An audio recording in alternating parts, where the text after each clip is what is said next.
that's just going to lead into our first topic tonight, talking about Ja Morant and his mishaps, as he was on IG Live again, showing off his or maybe somebody else's gun. Last time he said it was somebody else's. I don't know if he's claimed it this time, but he was on there showing off a gun, and it's got the NBA world, turned upside down a little bit. And Adrian Wojnarowski saying that he's going to be facing a lengthy suspension to start the season. He's already suspended from all Grizzly team activities in the offseason. So it's looking like it's going down a troublesome road with Ja. Yeah. So me and B have had some spirited debates about this. We pretty much agree, right? There's a couple of things we're kind of disagreeing on, but nothing major. But listen, like B said, there's a double standard in this country, and just out the gate, I don't care about him flashing guns. I don't.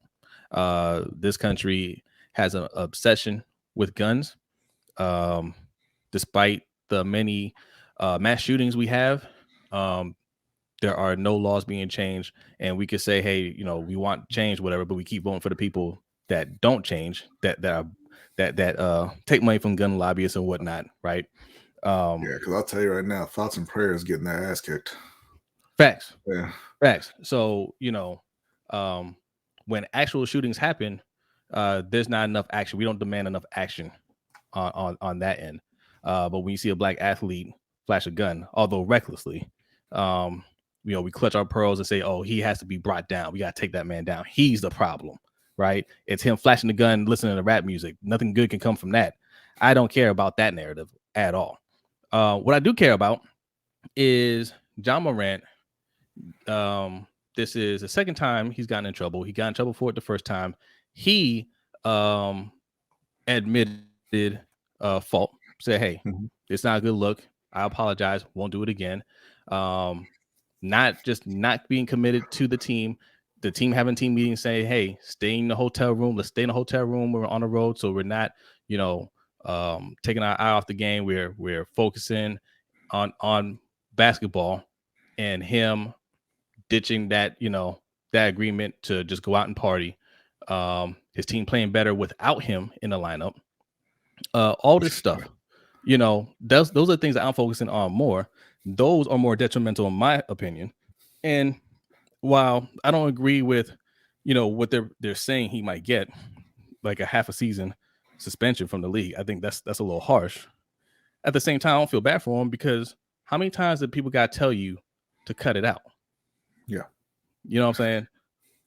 Yeah, he said, yeah, no, I realized that my actions were detrimental to the team. I apologize, blah, blah, blah. I won't do it again. And then he's like, y'all meant out of the season too? Because as soon as they were out the playoffs, my man said, where's my gun?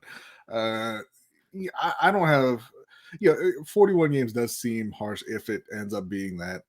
But that's just a rumor. Like I said, Wojnarowski said a lengthy suspension, because that could mean, any number of things. But, like I said, I don't feel bad for him.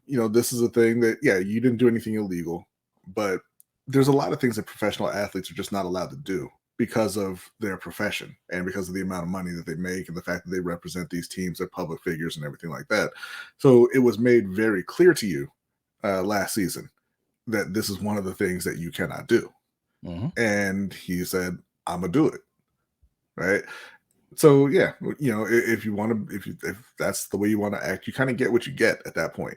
And we talked about it, and both of us think that it has more to do with the other alleged incidents, like him pistol whipping a 17-year-old and things like that didn't actually bring charges. But if it was just, hey, I pulled out a gun on Instagram, it wouldn't be this visceral of reaction from the team and from the league. But I think that the Memphis Grizzlies in particular think that the kid's off the rails, and just out of control, when off the court. I mean, he's kind of reckless on the court too, but that's a whole different thing. So I think that they're trying to send a message.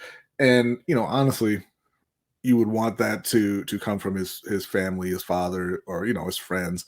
But his father's at NBA games starting problems too. So, if you're Memphis, are you going to trust that that'll get taken care of, within the family? I wouldn't, right? You just signed this guy to a long extension, and they're trying to send a message. They're trying to hammer it home right now, and see if they can kind of snap him out of it and bring him back into the fold. And sometimes that takes kind of harsh actions. Now, I want to give a shout out to the chat. Hey, shout out to Young Brew. Thanks for coming through, man. Appreciate you. He says, I want to address these points. He says, bring on football. Basketball is full of young men with no real OGs in the locker room. They don't care about people's opinions on how to conduct themselves. Jake P is saying the same thing. He says, this is what happens when there's no OGs around a superstar like Ja. Ja needs a full cleanse from his circle of friends. However, the Grizzlies need to be held accountable for their leadership. But they're saying something slightly different, right? But I want to address Young Bruce's point. The NFL, I mean, I can give you plenty of examples, but one more recent one was Henry Ruggs, who just got sentenced, right? What did he get? Manslaughter? Involuntary manslaughter? I believe so. Did he actually get sentenced already? I thought they were still waiting on that. But he pled guilty. He pled guilty. Yeah, he pled guilty. He's looking at 3 to 10 years. Where's the what OG pulled him from the locker room and said, "Don't drink and drive"? Right. Like, I mean, young players get in trouble. It doesn't matter who's around them, right? It doesn't matter. If you're going to listen, you're going to listen. If you're not going to listen, you're not going to listen. It doesn't matter who's there with you. Like, every locker room in the NBA has an older player, right? Yeah, I mean, the Grizzlies are a little bit unique in that they have Steven Adams, but he's not even really an old guy. They are a really young team, but there are a lot of players around the league who I'm sure wouldn't have any problem reaching out to Ja, right? You have a whole list of the top players in the league. LeBron, Steph, Giannis, these guys who have gone through essentially their entire careers with no incidents. And I think I'm sure that those guys would be, more than willing to reach out to Ja if anybody thought that Ja cared what they had to say, right? Yeah. He seems like he's just a guy who is just going to do his own thing, and he knows better than you, and he don't care what you got to say. Yeah, and sometimes players go through that, and sometimes they grow out of it, sometimes they don't. I do put a lot. It's like he doesn't. What does he need an OG in his locker room for? He's got his father there. That's my whole thing, right? Mm-hmm. I give fathers a lot of credit for raising their sons. To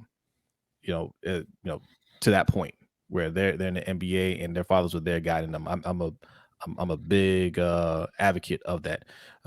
For as much as I think LeVar Ball is a clown. I told you I give him a lot of props for getting 3 sons to the NBA. Now you'll dispute that third son wasn't quite NBA. But he is not in the NBA. But no, but I hear exactly what you're saying. But But I'm saying, like, I gave Josh's father a lot of credit for that too, and he takes a lot of credit, as he should. But in times like this, man, you gotta look in the mirror and say, what am I doing as a father where my son is acting out like this, and I can't get to him, right? I can't get through to him. And I don't want to hear the argument of he's a grown man. He's not a grown man. He's an adult. He's not a grown man, right? Like there's still some maturing that needs to happen, and that's fine. Mm-hmm. Father need to be there to step in and say, listen, those friends, they're gone. You're cutting them off. If you got any guns, give them to me. You're not owning any guns. Okay, we got to reel this back in because you're about to lose a lot of money. Yeah. It ain't all about money, but that's just not the way you need to be acting. Right. We're going to backpedal just a little bit because I wanted to get your thoughts on Ja Morant real quick. Let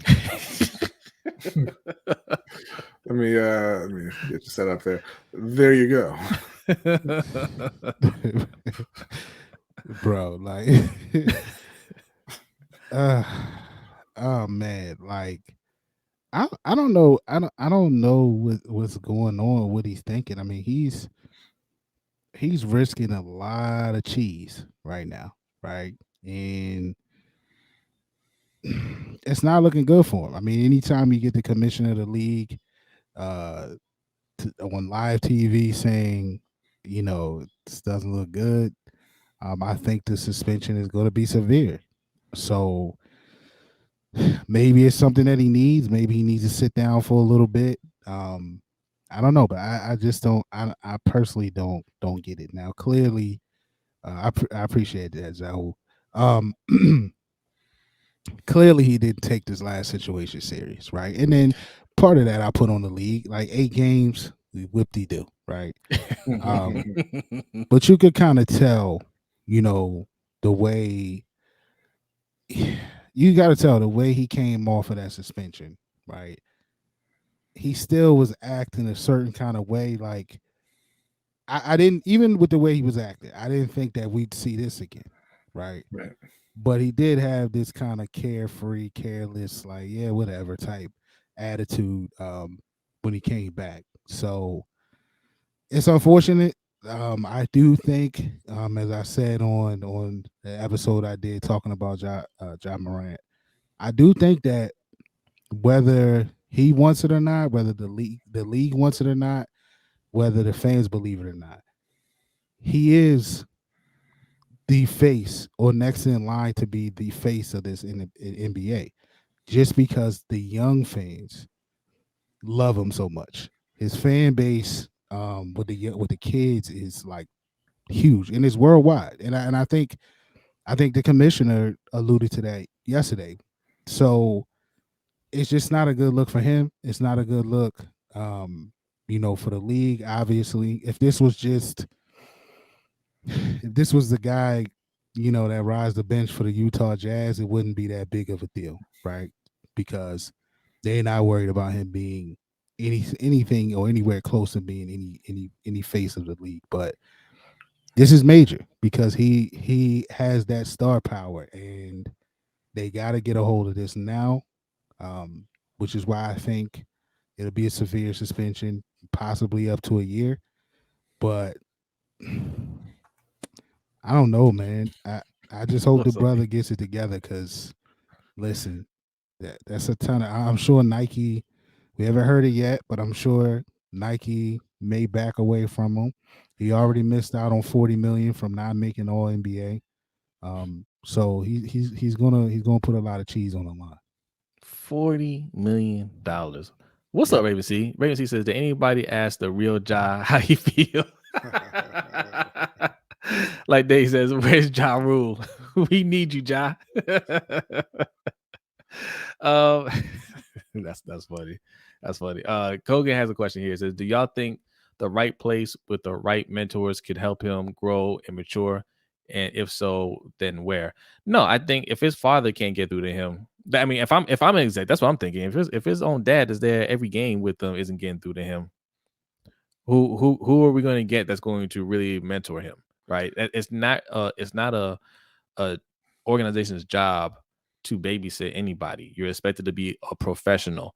And honestly, that's why they spend a lot of time scouting and interviewing, or that's what they're supposed to do anyway. Scouting and interviewing these players to get a feel for them. Is this somebody that we can invest millions of dollars into long term? You do due diligence. And I think for the most part he's been fine, but then all of a sudden, he got that money, he turned up. Yeah, and mentoring is not a one-way street. Like you have to be receptive to it for it to have any effect. And I don't know uh, what we have seen from Ja that would suggest that he's open to being mentored. Yeah, yeah. He says he's gonna get Converse Blue contracts now. Yeah, it's a shame, man. Yeah, It's Udonis Haslam. That's it, right, Ron? yeah, That's the only man that can save him. I- yeah. I mean, at this point, it's gonna. I feel like the only thing that's gonna get at him is hitting him where it hurt, and that's his pocket. That may wake him up. I mean, let's keep it in context. I mean, he's 23 years old, so he's a kid, right? You get these kids $200 million plus, man. They bug out, and then they got friends who bug out with them. The friends made it too, right? So, um, I I don't know, man. I mean, it appeared in the video that the friend, once he looked over at him and saw what he had, he tried to like hide the phone, but it was too late. And at that point, I'm pretty sure John knew he was live. So it's like you're just being a butt, a butt. You know what I mean? You're doing this Right. on purpose at this point. Yeah. I think the friend So look, I don't think the friend was expecting Ja Wick to pick up a gun, right? I think he would just live. They were dancing and driving in the car or whatever, and that's why he got the quick response of like, "Oh, let me put the phone down," and he turned off the light. I'm sure he probably told him, "Yo, bro, I was live." What? I was live. Like, you saw me hold the camera up. Like, what do you think I was doing? Did you even realize that you called him Ja Wick just now, or is that just his name now? That's his name. That's what they've been calling him. That's his name on the streets. Look, listen, Pro Basketball Reference lists the nicknames of basketball players. Ja Wick will be on there if it's not on there already. That's his name now. You earned that. You earned that title. Okay.